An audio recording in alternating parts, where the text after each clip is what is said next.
হারার জন্য আরো তিনজন খেলতে এসেছে, তাদেরকে বলুন হারুন। যারা হারার জন্য খেলতে এসেছে তাদেরকে বলুন হারুন। দাঁড়িপাল্লার তিনজন জিতার জন্য এসেছে, সেবা করার জন্য এসেছে, তাদের বলুন জিতুন। লন্ডন থেকে এসে মুফতি সাহেব রাজনৈতিক ইতিহাস পরিবর্তন করতে চায়। লন্ডন থেকে এসে মুফতি সাহেব বাংলাদেশের ইতিহাসকে বিকৃত করতে চায়। উনি বলতে চায় 16 বছর জামাত শিবিরকে মাঠে দেখতে পায় নাই। উনি 71-এর ইতিহাস পরিবর্তন করতে চায়। বাংলাদেশের ইতিহাস পরিবর্তন করতে করতে উনি এখন ইসলামের ইতিহাস পরিবর্তন করতে চায়। ওই বিএনপি যারা ডাক্তার শফিকুর রহমানের সোশ্যাল মিডিয়া অ্যাকাউন্টে হ্যাক করে নারী বিদ্বেষী পোস্ট দিচ্ছে, সেক্রেটারি জেনারেল জামাতের তারটাও হ্যাক করা হয়েছে, যারা নির্বাচনে নিশ্চিত পরাজয় বুঝতে পেরে এখন তারেক রহমানের আই হ্যাভ আ প্ল্যানের ষড়যন্ত্র শুরু করেছে, তাদেরকে 12 তারিখ রুখে দিতে হবে ইনশাআল্লাহ।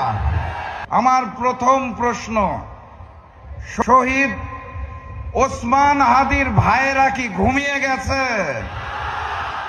শহীদ আবু সাইদের ভাইয়েরা কি ঘুমিয়ে গেছে? আপনারা যদি জেগে থাকেন তাহলে আমার এই এলাকার মা এবং বোনদের ইজ্জত নিয়ে ছিনিমিনি খেলা হয় কোন সাহসে? আপনাদের স্পষ্ট ভাষায় জানিয়ে যেতে চাই, আমার দেশের মা এবং বোনদের উপর যদি হামলা হয় সেখানেই প্রতিবাদ করবেন, প্রতিরোধ করবেন। ওই নব্য জালেম বিএনপির কালো হাত বেগে ঘুরিয়ে দেবেন। যদি মামলা হয় বলবেন রাশেদ প্রধান হুকুম করেছিল তার নামে মামলা দিতে। পারবেন? আলহামদুলিল্লাহ। এই যে আমার বাম পাশে একটা কলেজ, নবাবগঞ্জ সরকারি কলেজ, 1987 সালে ছাত্র সংসদ নির্বাচন হয়েছিল। পুরা প্যানেল জিতেছিল শহীদি কাফেলা ইসলামী ছাত্র শিবির।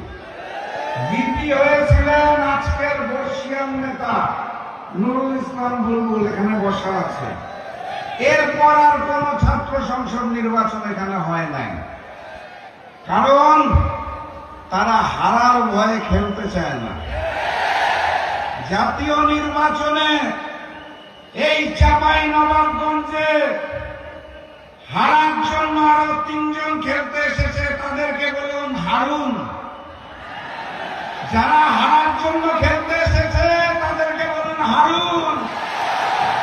দাঁড়িপাল্লার তিনজন জিতার জন্য এসেছে, সেবা করার জন্য এসেছে, তাদের বলুন জিতুন। এখানে আসন কয়টা? এই 3টি আসনে দাঁড়িপাল্লাকে জয়যুক্ত করে আগামী দিনের প্রধানমন্ত্রী ডাক্তার শফিকুর রহমানকে উপহার দিতে হবে।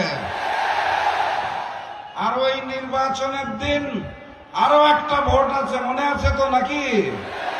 গণভোটে গণভোটে গণভোটে সংগ্রামী সাথী এবং বন্ধুগণ, ওই লন্ডন থেকে একজন মুফতি এসেছে, ছিলেন নাকি আপনারা?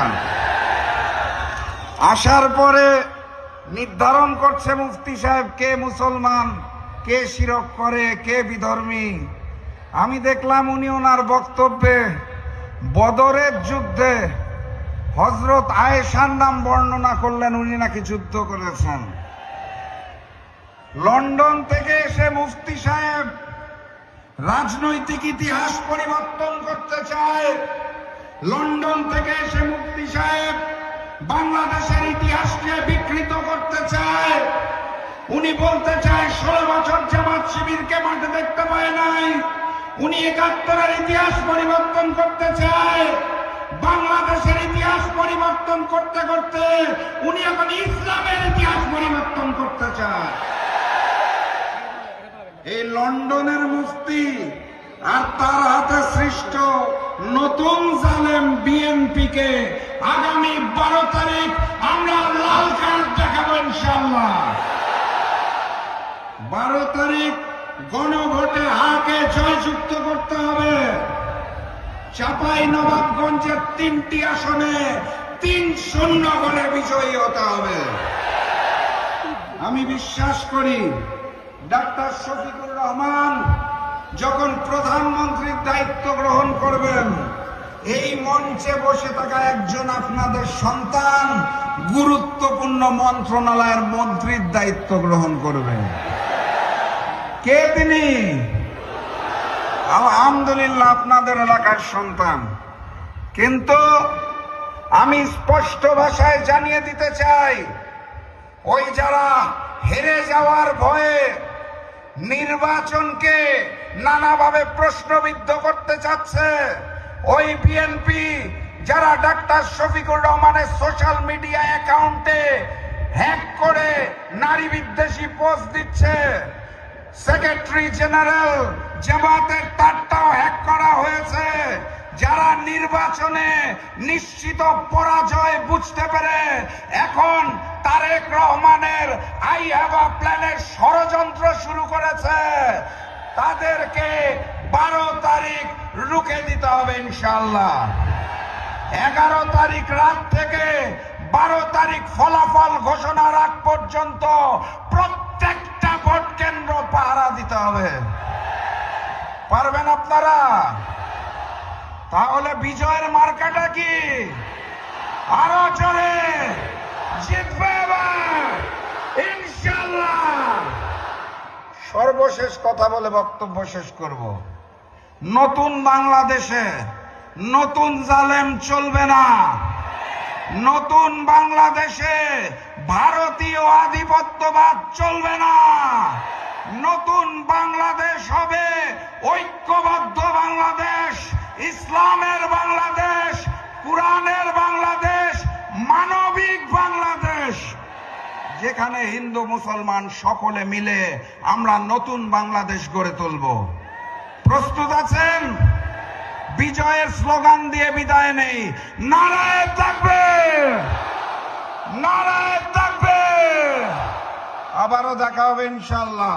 12 তারিখের পর বিজয় মিছিলে আসবো ইনশাআল্লাহ। বিজয়ের পথে যাত্রা শুরু, জীবন অথবা মৃত্যু। আসসালামু আলাইকুম।